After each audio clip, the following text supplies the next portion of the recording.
Shalom, Bapak Saudara yang terkasih, ada sukacita amin pada pagi hari ini. Yang merasakan kebaikan Tuhan boleh lambaikan tangannya bersama-sama. Haleluya. Kita tahu bahwa kita sama-sama menghadapi masa-masa yang sukar, tapi biar lewat pujian penyembahan ini kita diingatkan untuk kita tetap percaya mengandalkan Tuhan dalam setiap kehidupan kita.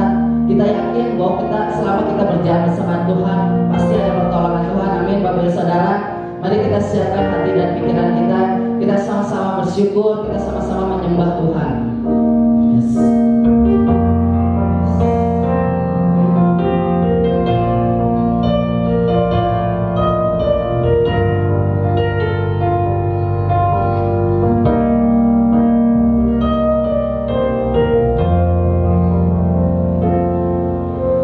Terkadang kita merasa tak ada jalan terbuka, tak ada lagi waktu, terlambat sudah.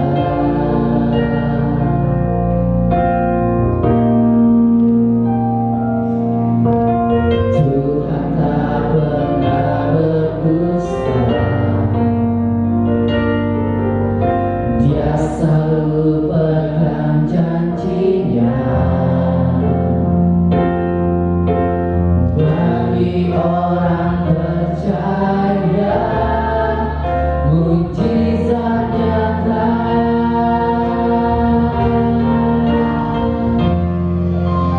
Dia mengerti, Dia peduli persoalan yang sedang terjadi. Dia mengerti, Dia peduli persoalan yang kita alami. Nama Satya yang indah agar kita percaya sampai mujizat menjadi nyata.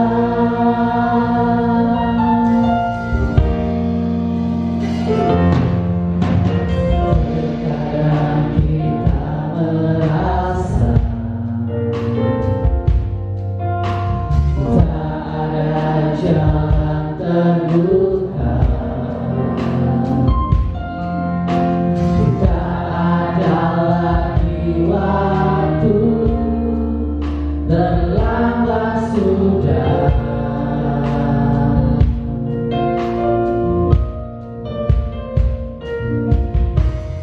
Tuhan tak pernah berdusta, Dia selalu pegang janjinya. Bagi orang percaya, mujizat nyata. Mujizat nyata. Dia mengerti, Dia peduli persoalan yang sedang terjadi. Dia mengerti, Dia peduli persoalan yang kita alami. Nama Satya yang indah agar kita percaya sampai mujizat menjadi nyata. Sama untuk berdiri berdiri sama-sama. Terkadang kita merasa tak ada jalan terbuka, tak ada lagi waktu, terlambat sudah.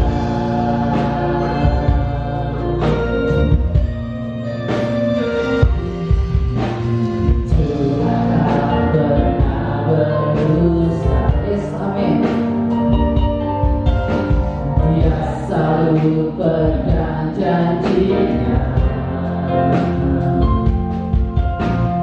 Bagi orang percaya, mujizat nyata,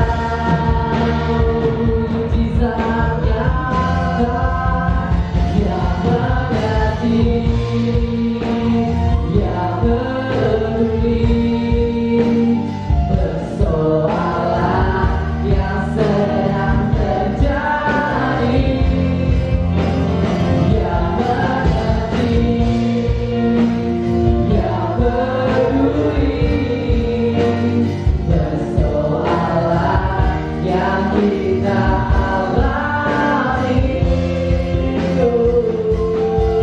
Namun satu yang dia minta agar kita percaya, sampai mujizat menjadi nyata. Yang mengerti, yang peduli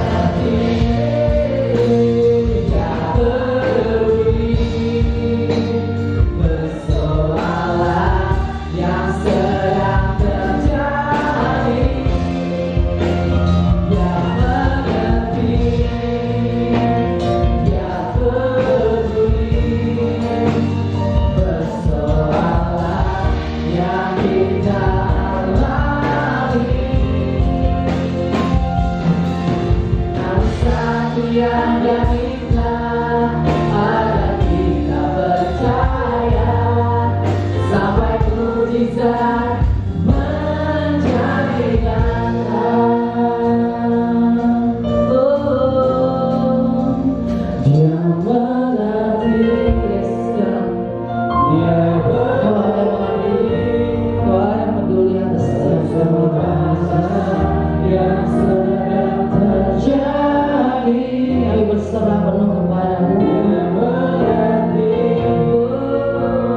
Dia peduli persoalan yang kita alami. Namun satu yang dia minta agar kita percaya, sampai mujizat menjadi nyata. Namun satu hal, satu yang selalu minta agar kita percaya, sampai mujizat menjadi nyata. Sampai mujizat menjadi nyata.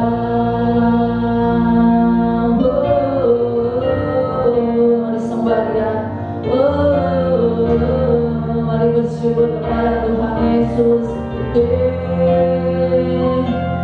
Ku percaya akan kuasa-Mu, akan kehadiran-Mu di dalam hidupku.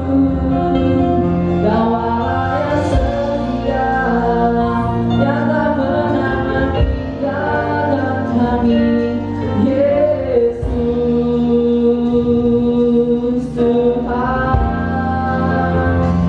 hanya Kau yang kuandalkan, tiada yang lain.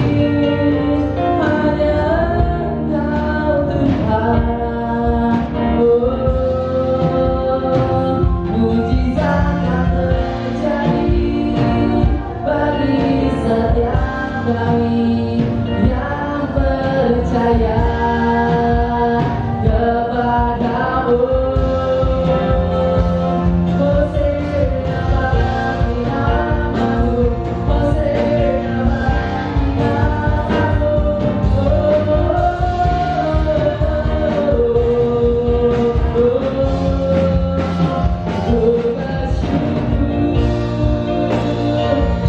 setiap pertolongan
kami. Dia bilang Kau terus berjalan bersama kami, Tuhan, menemani setiap langkah hidup kami. Kami tahu Engkau Allah yang tak pernah meninggalkan setiap kami.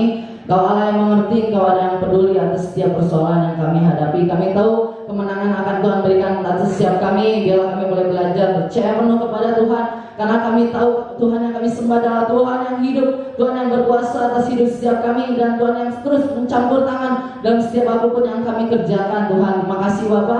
Kami lagi bersorak-sorai bagi nama Tuhan, satukan hati dan pikiran kami, dan biarlah Kau yang bertata di atas setiap pujian kami. Terpujilah nama Tuhan, hanya di dalam nama Tuhan Yesus kami berdoa dan mengucap syukur. Haleluya, amin. Berikan tangan yang berdoa buat Tuhan Yesus. Hatiku percaya. Yeay.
Kesesakan kau beri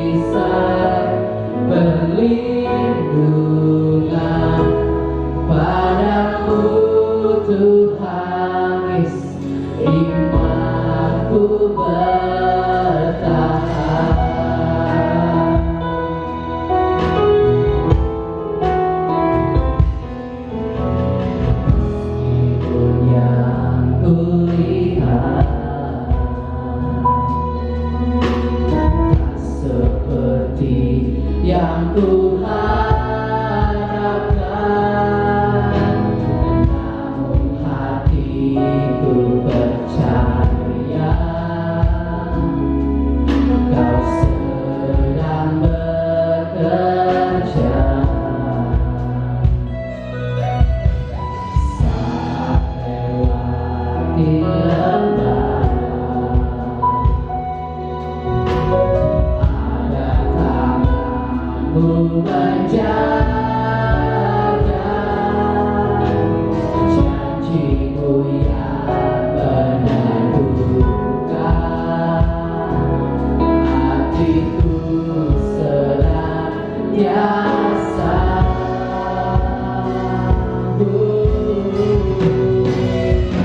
Kau alasan hatiku berharap, Kau jawaban di dalam kesesatan.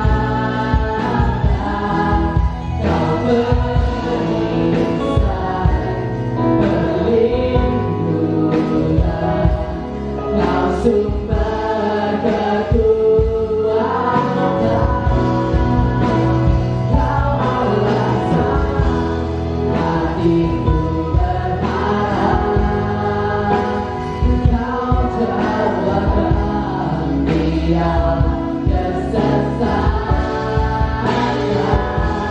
Kau perisai perlindungan, padamu Tuhan imanku bertahan.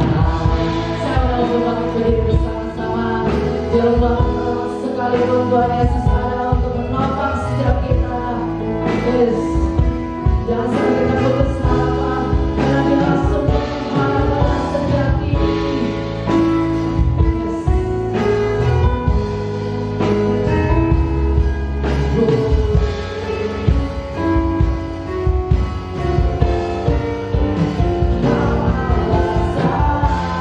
Hatiku berharap,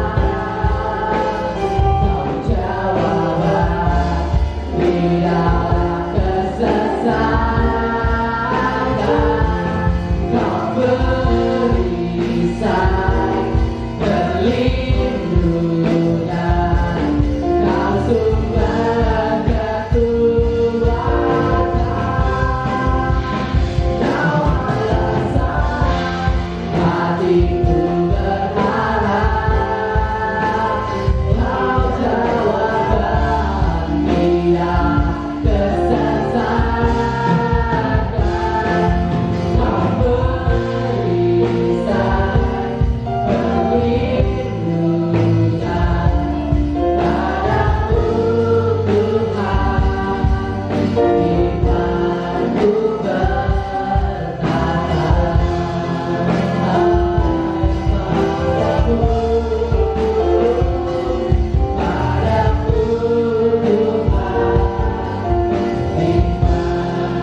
Shalom. Berikan tepuk tangan yang meriah buat Tuhan Yesus. Oh iya. Puji Tuhan. Ada yang diberkati Tuhan dalam pujian? Oke. Ya, kita siap untuk mendengar firman Tuhan. Ya, judul firman Tuhan ini masih bicara kesempatan. Kali ini kesempatan. Jangan jemu berbuat baik. Kita akan baca Galatia pasal 6 ayat 9 dan 10. Ya. Kata kesempatan di situ di King James Version opportunity. Ya. Saya akan baca ayat 9, saudara baca ayat 10. Janganlah kita jemu-jemu berbuat baik, karena apabila sudah datang waktunya, kita akan menuai jika kita tidak menjadi lemah. Silakan. Ada kesempatan bagi kita, marilah kita berbuat baik kepada semua orang, terutama kepada kawan-kawan kita seiman. Amin. Perhatikan sini, karena itu selama masih ada kesempatan. Apa maksudnya?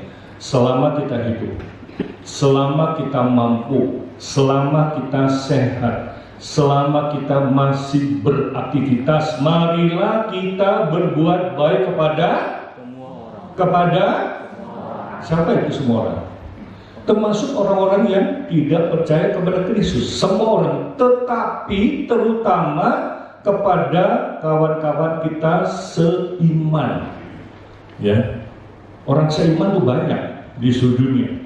Perhatikan di sini, jangan kita jemu-jemu berbuat baik, karena apabila sudah datang waktunya, kita akan menuai jika kita tidak menjadi lemah. Ya, jadi apa yang kita tabur, apa yang kita kerjakan, apa yang kita ucapkan, apa yang kita perbuat lambat atau cepat, kita akan tuai. Kalau kita senangnya naburnya nyinyir, nuai apa? Nyinyir. Dikatakan sini supaya itu jangan kita menjadi bosan melakukan hal baik, sebab kalau kita tidak berhenti melakukan hal itu, sekali kelak kita akan menuai hasilnya. Amen. Jadi selama ada kesempatan bagi kita, hendaklah kita berbuat baik kepada semua orang, terutama sekali kepada saudara kita seiman. Kita harus berbuat baik. Amin. Tuhan mendorong kita untuk gigih dan melakukan hal yang positif. Mana yang kita ikuti? Memang kita diselamatkan oleh anugerah, bukan melakukan perbuatan baik. Tapi dari hasil keselamatan itu akan mendorong kita untuk melakukan perbuatan yang baik. Tentunya Bapak Ibu Saudara sekalian, dari kecil kita sudah diajar oleh orang tua supaya kita berbuat baik. Amin. Bapak Ibu Saudara sekalian, kita jangan bosan untuk berbuat baik. Amin. Saya sebagai kepala sidang, saya sebagai pemimpin, saya selalu lakukan hal yang baik. Nah, dikatakan tadi, ada saatnya kita akan menuai. Orang tua menabur. Siapa tahu orang tua tidak sempat, anak yang menuai, atau cucu kita yang akan menuai. Kalau kita menabur baik, pasti kita akan menuai yang baik. Nah, sekarang kita lihat, mengapa kita tidak boleh jemu atau tidak boleh bosan berbuat baik? Yang pertama, karena kita sudah lahir baru, karena kita sudah diselamatkan. Amin. Anda sudah selamat? Siapa yang yakin sudah selamat, angkat tangan. Yang yakin, coba lihat. Artinya selamat apa? Kalau mati masuk iya, itu bukan isapan jempol. Itu bukan isapan jempol. Itu faktual. Yang kita akan baca ayatnya, Efesus pasal 2 ayat 8, 9 dan 10. Sebab karena kasih karunia kamu diselamatkan oleh iman. Itu bukan hasil usahamu, tetapi pemberian Allah. Itu bukan hasil pekerjaanmu. Jangan ada orang yang memegahkan diri. Perhatikan di sini, keselamatan bukan berdasarkan jasa. Oh, karena saya baik, karena saya rajin. Rajin ke gereja tapi nggak percaya Yesus, selamat nggak? Selamat? Baiknya itu 99%, 1%-nya dosa, tapi nggak percaya Yesus, selamat nggak? Tidak. Jadi kita diselamatkan bukan karena berdasarkan jasa, tapi berdasarkan iman. Itu bukan hasil pekerjaan. Jangan ada orang yang membanggakan diri. Nah, kalau keselamatan kita berdasarkan jasa akan membuat orang jadi sombong. Betul gak? Gak ada itu. Justru keselamatan itu adalah hadiah. Ya, saya seringkali memberikan ilustrasi orang yang kecemplung sumur. Ya, tolong. Pasti kita deketin kan? Makin dekat, makin jelas suara, tolong. Ternyata ada orang kecemplung sumur. Terus apa yang kita lakukan? Kamu mau selamat? Kamu harus berbuat baik supaya kamu selamat. Bisa nggak? Terus apa yang kita lakukan? Tolong ambil tangga. Tolong yang mana? Saudara itu nyemplung? Apa yang saudara lakukan? Tangga, tali. Tarik, terus Tangga. ikatkan di lehermu, begitu. Tidak kan? Tidak. Kalau tidak tali apa lagi? Tangga alias trajek, turunkan ke situ. Cepat, kamu keluar. Nah, perhatikan di sini. Ayat 10, karena kita ini buatan Allah. Ya, diciptakan dalam Kristus Yesus untuk melakukan pekerjaan baik yang dipersiapkan Allah sebelumnya. Ia mau supaya kita hidup di dalamnya. Kita ini diciptakan oleh Tuhan. Diciptakan dalam Kristus untuk apa? Melakukan pekerjaan baik yang dipersiapkan Allah sebelumnya. Yang mau supaya kita hidup di dalamnya. Amin. Anda mau berbuat baik? Kita berbuat baik karena kita sudah selamat. Kita berbuat baik bukan untuk selamat. Beda. Agama-agama di luar Kristen itu semua mengajarkan seperti itu. Berbuat baik untuk selamat. Ya toh? Kalau Kristen beda lagi. Kita berbuat baik karena kita sudah diselamatkan. Dalam bahasa firman hidup, karena kemurahannya saudara diselamatkan karena iman kepada Kristus. Bahkan iman itu pun bukan dari saudara sendiri, melainkan juga merupakan satu karunia dari Allah. Jadi kalau Anda bisa melalui Kristus, itu karena pekerjaan apa? Bukan karena kemauan kita. Kita sebagai hamba Tuhan, sebagai orang percaya, kita harus punya kesempatan untuk apa? Injilin orang, menyampaikan kabar baik kepada mereka. Betul gak? Harus itu. Betul gak? Harus itu. Lama atau cepat orang itu pasti datang kepada Kristus. Nah, dikatakan keselamatan bukanlah upah perbuatan baik yang kita lakukan, sehingga tidak seseorang pun di antara kita dapat menyombongkannya. Iya.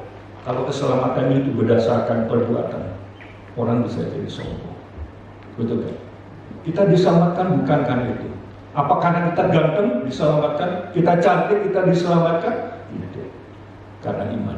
Makanya Bapak Ibu Saudara sekalian, perlu saya tekankan di sini. Anda harus tetap komitmen. Ya, kita harus tetap percaya kepada Kristus. Ya. Yang kedua, mengapa kita tidak boleh curi? Karena suatu saat apa yang kita tabur, kita akan tuai. Betul. Apa yang kita tabur, kita akan tuai. Baik itu uang, kita mau beri, ya. Banyak sekali saudara kita yang sudah nabur untuk pekerjaan Tuhan di sini. Mereka pasti diberkati Tuhan. Betul nggak? Memberi itu sama dengan menabung.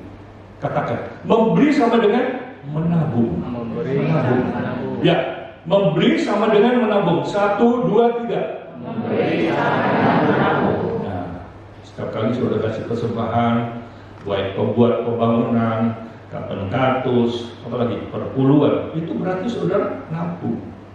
Makin sering nabung, makin besar deposito kita, makin besar bunganya. Berapa persen? 100%. Amin. Amin. Iya. Dan saya perhatikan orang-orang yang rajin memberi, mereka diberkati oleh Tuhan. Ya. Makin kita diberkati oleh Tuhan, kita harus makin berani memberi kepada Tuhan. Amin. Kayaknya nggak semuanya. Kalau kita berani memberi kepada Tuhan, kita makin diberkati oleh Tuhan. Amin. Nah gitu dong, semangat. Ini janji Tuhan, bukan omongan saya. Ya. Coba kita lihat Galatia pasal 6 ayat 9. Sebab itu jangan kita menjadi bosan atau dalam terjemahan janganlah kita jemu-jemu berbakti, karena apabila sudah datang waktunya kita akan menuai jika kita tidak menjadi lemah. Ya, kesempatan. Selagi kita masih kuat, masih sehat, masih mampu, masih punya energi, kita harus berbuat baik. Berbuat baik itu bukan hanya ngasih duit aja, memberikan pertolongan. Ya, itu satu perbuatan baik. Ya, berdoakan orang sakit itu satu perbuatan baik, betul nggak? Kan Tuhan Yesus bilang, waktu aku sakit kamu tidak mencuci aku, waktu aku lapar kamu tidak kasih makan aku, waktu aku masuk angin kamu nggak kerokin aku. Kapan Tuhan? Iya kan? Iya kan? Nah, jadi jelas itu harus kita lakukan. Ya, mari kita belajar untuk melakukan hal yang baik di hadapan Tuhan. Nah, kita akan baca ayat sebelumnya, Galatia pasal 6 ayat 7 dan 8. Jangan sesat. Allah tidak membiarkan dirinya dipermainkan.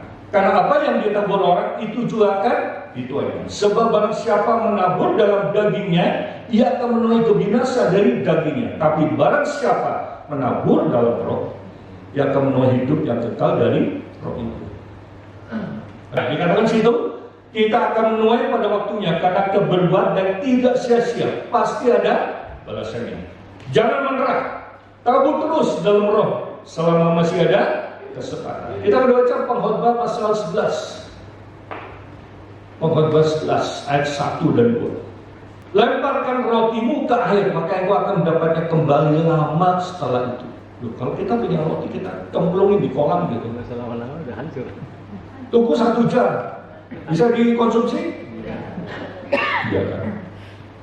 Ini bicara apa? Memberi, menabur. Orang menabur seperti itu.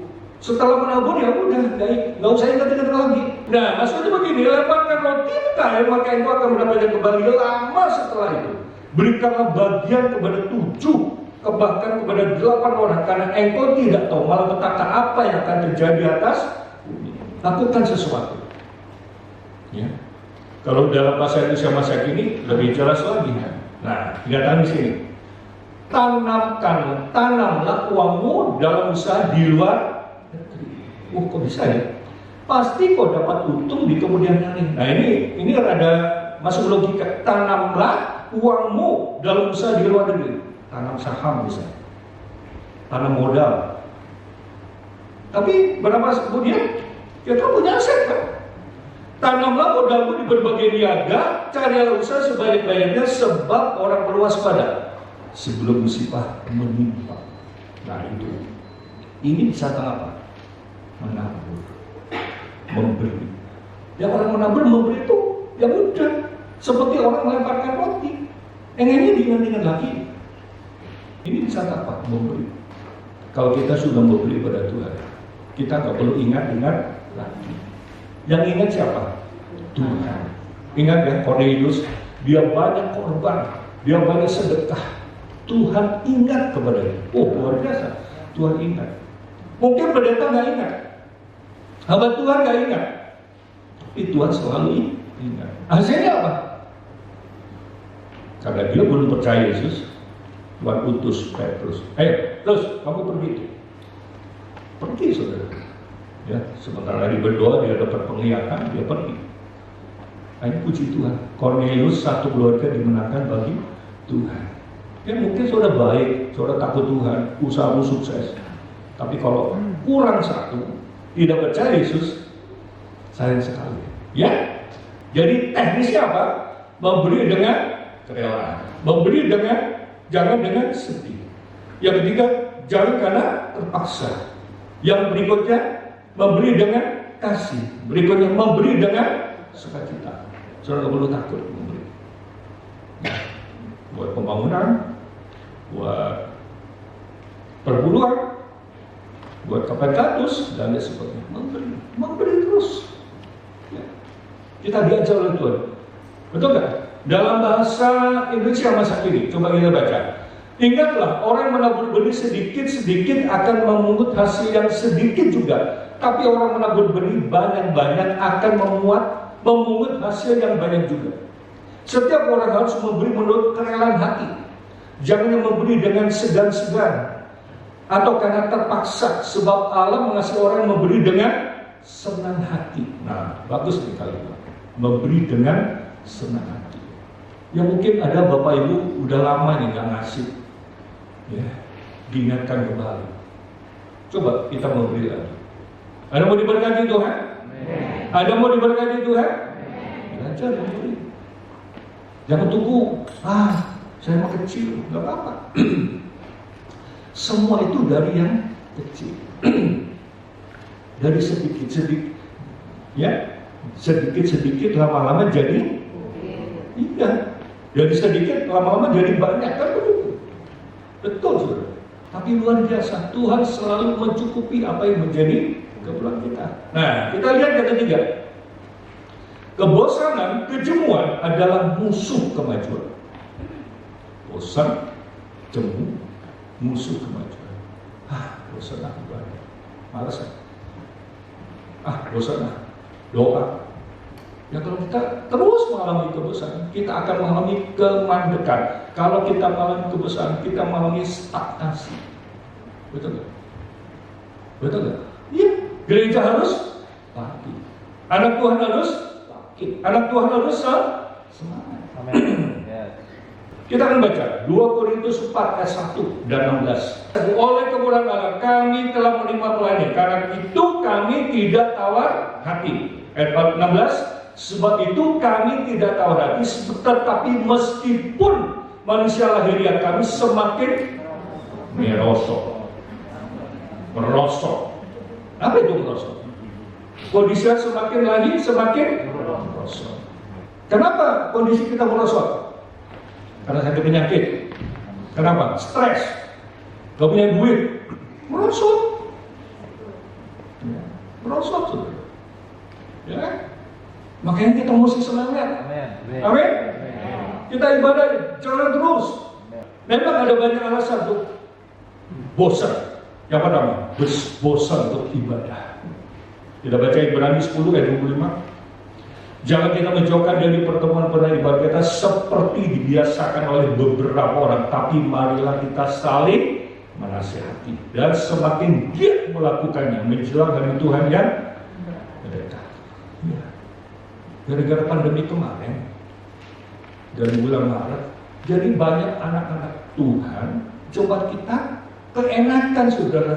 Misalnya tahu saudara gereja. Bahkan sampai hari ini ada yang belum muncul. Maksudnya apa? Ngeskolok. Saya juga udah kolok. Betul kan? Ada alasan lagi. Kamu sih jaga jarak. Ini dikira jaga jarak sih. Ya, itu bosan untuk ibadah. Yang kedua, bosan apa? Doa. Lukas 18 ayat 1. Yesus melakukan satu perubahan kepada mereka untuk menegaskan bahwa mereka harus selalu berdoa dengan tidak bosan-bosan, tidak jemu-jemu. Dalam bahasa Indonesia dikatakan, sebab setelah itu Yesus menciptakan sebuah perubahan untuk mengajar pengikut Yesus supaya mereka selalu berdoa dan jangan berputus asa. Kita doa, doa kita belum dijawab. Apa terus? Ya udah, Tuhan aku malas doa sekarang. Kuma Tuhan lah. Begitu. Kadang-kadang begini ya. Kadang-kadang kita doa untuk satu hal. Doa terus.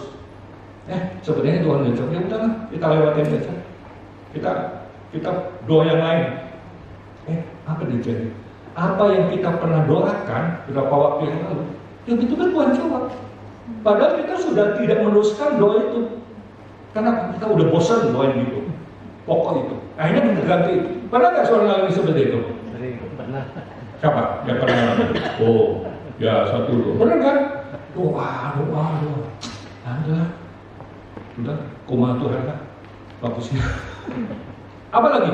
Bosan melayani Tuhan. Coba kita baca Roma 12 ayat 11-12. Janganlah hendaknya kerajinanmu kendor, biarlah rohmu menyala dan layanilah. Bersukacita dalam pengharapan, sabar dalam kesesakan, dan bertekunlah dalam hendaknya kerajinanmu kendor.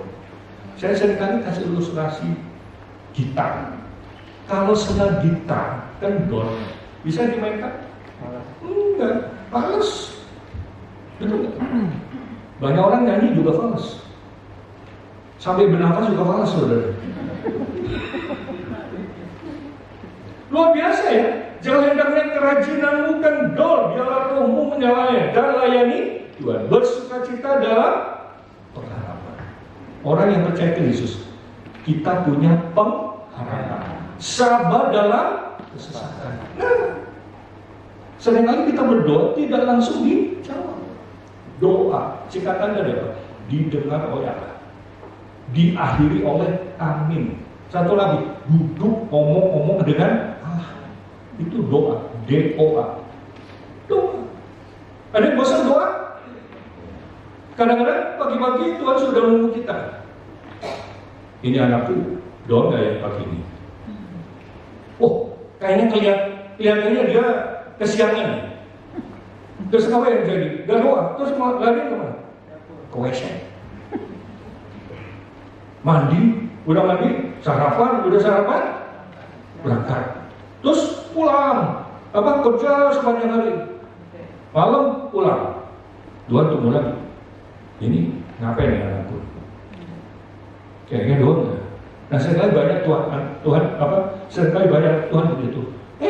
Udah pulang, makan, aduh capek ya, dulu ya. Lupa. Pagi nggak doa, malam juga tidak doa. Nah, Tuhan itu sedang menunggu, saudara. Amin?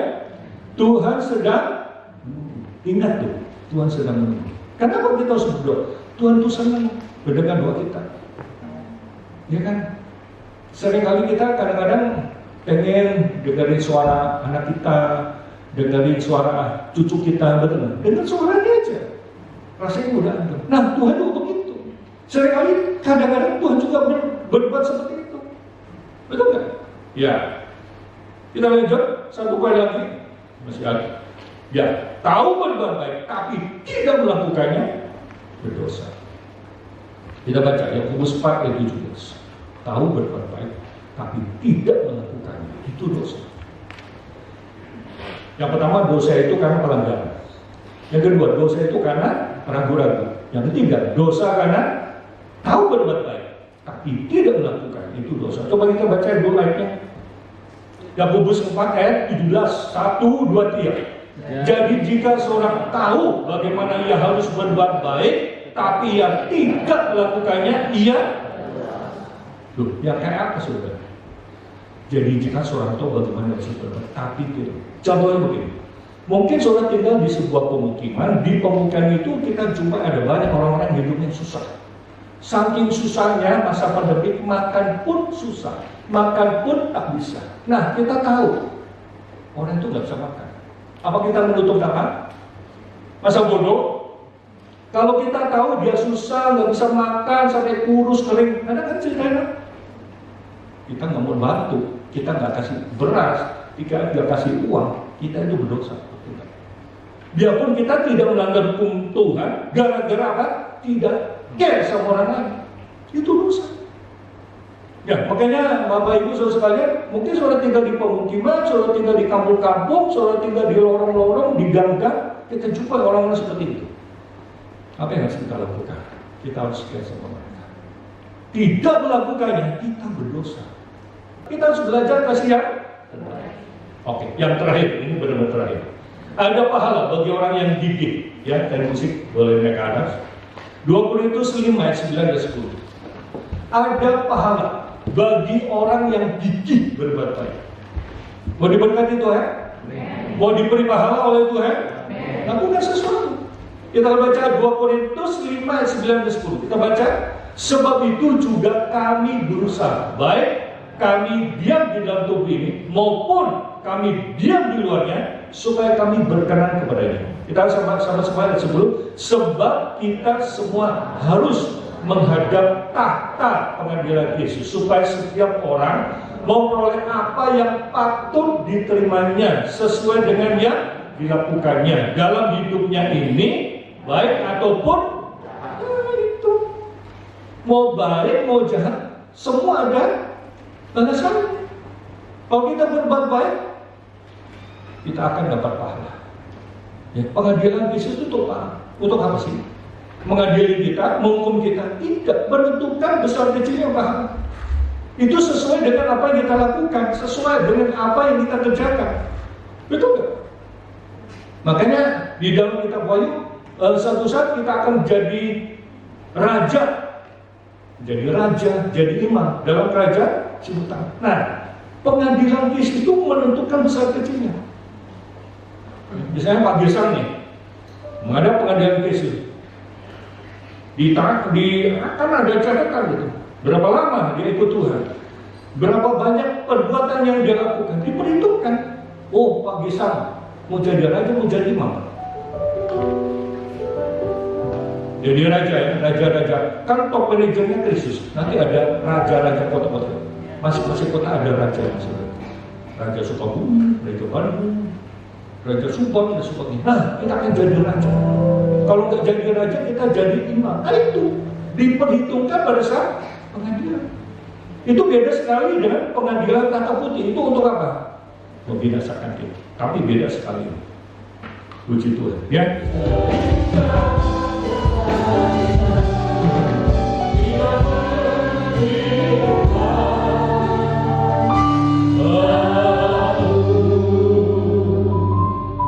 Bapa di surga, kami bersyukur, berterima kasih kepada Tuhan karena Tuhan sudah memberkati seluruh rekan ECBR kami dari awal bahkan sampai pada berkati puji-pujian, memberkati firman Tuhan, berkati Tata sudah memberikan persembahan untuk gerejamu, karena Tuhan saya akan balas dengan berlimpah-limpah, baik persembahan keberkatus, baik untuk kas, persembahan perpuluhan, Tuhan akan balas dengan berlimpah-limpah. Kami berdoa juga untuk sesuatu kami yang melayani sebagai leader, singer, pemain musik, petugas SCD yang bertamu, mensekolahkan. Mari Tuhan kuatkan kami dan teguhkan kami, khususnya kami berdoa untuk pernikahan Gideon dan Priska tanggal 7 November yang akan datang. Kami serahkan dalam tangan, dalam Roh Kudus akan pimpin supaya semua acara boleh berjalan dengan baik, dengan lancar, oleh berkat dan pertolongan-Mu. Terima kasih Tuhan. Sebentar kami akan pulang. Kami akan menerima berkat pada Tuhan. Tuhan memberkati engkau dan melindungi engkau. Tuhan melihat engkau dengan wajah-Nya dan memberi engkau kasih karunia. Tuhan menghadapkan wajah-Nya kepadamu dan memberi engkau damai sejahtera. Kiranya segala berkat dan berkat jasmani, berkat rohani dan berkat materi, berkat didatang dari Allah Bapa, kasih sayang kepada Tuhan Yesus, persekutuan dengan Roh Kudus menyertai saudara mulai pagi hari ini sampai Tuhan Yesus datang balik. Dalam nama Tuhan Yesus kami berdoa dan syukur. Amin.